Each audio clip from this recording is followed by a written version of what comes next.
po ay magluluto ng ginisang kale.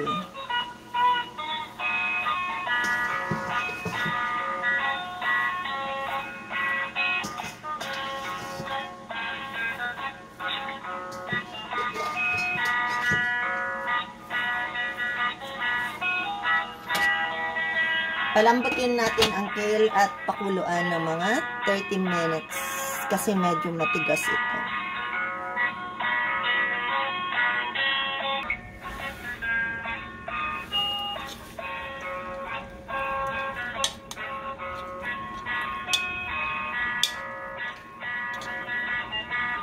Luto na ang ating kale.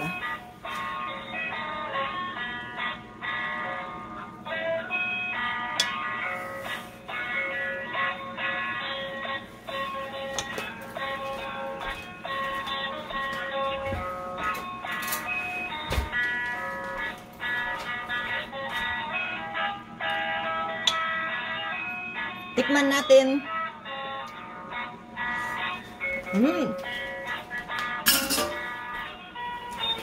Masarap siya.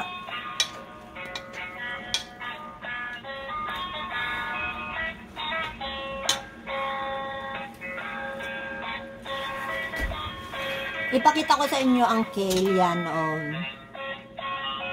Maraming salamat sa panonood mga kalalabs. Like and subscribe sa aking channel para updated kayo sa mga susunod ko pang mga videos. Salamat po! Sonya's channel lamang po. Bye! See you again next time. Thank you for watching. Bye!